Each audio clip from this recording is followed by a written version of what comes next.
Hello friends, welcome to this session. Myself Harikesh Yadav, Department of Psychology, Ganga Singh College, Chhapra. Today I am going to talk about very important topic, that is normal probability curve (NPC), जिसे normal probability curve को सामान्य प्रायिकता वक्र या प्रकृत प्रायिकता वक्र भी कहा जाता है। इस वक्र का विकास कार्ल गॉस के द्वारा एस्ट्रोनॉमी के क्षेत्र में किए गए शोध के आधार पर किया गया है, जिसके कारण इसे गॉसियन कर्व भी कहा जाता है। प्रकृत प्रायिकता वक्र घंटाकार होता है, जिसका मध्यमान, मध्यांक और बहुलांक एक ही बिंदु पर पड़ता है। इसलिए प्रकृत प्रायिकता वक्र का मध्यमान, मध्यांक और बहुलांक कोई एक ही संख्या होती है। प्रकृत प्रायिकता वक्र में एकरूपता होती है।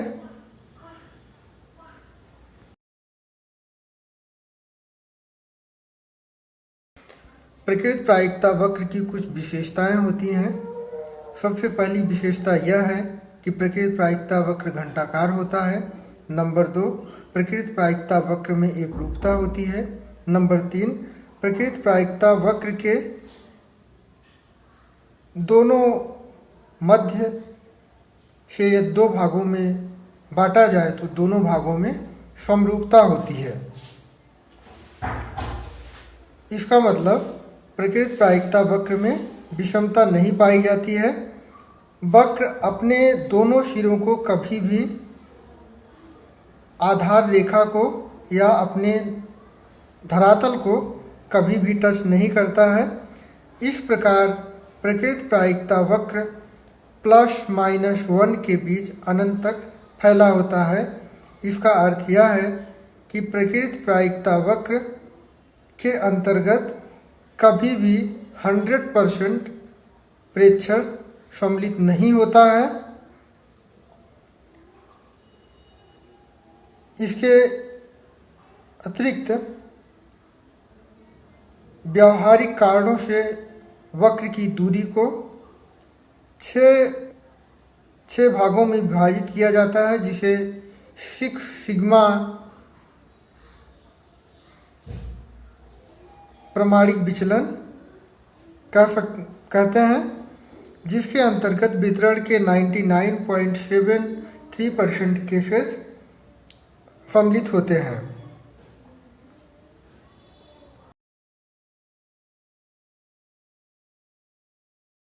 वक्र की अधिकतम कोटि मध्यमान पर पड़ती है और जिसकी अधिकतम ऊंचाई 0.3989 होती है और 1 सिग्मा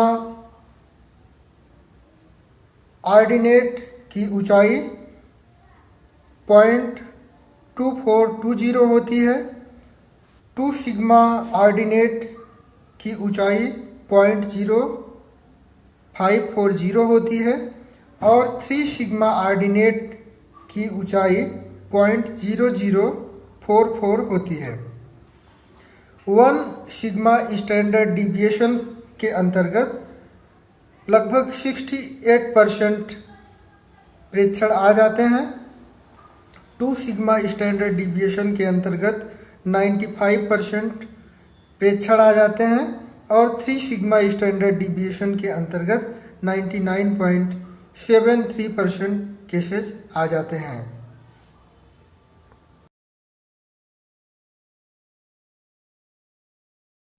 अब हम प्रकृत प्रायिकता वक्र के कुछ अनुप्रयोगों के बारे में चर्चा करेंगे कि प्रकृत प्रायिकता वक्र की क्या उपयोगिता है। नंबर 1, वितरण को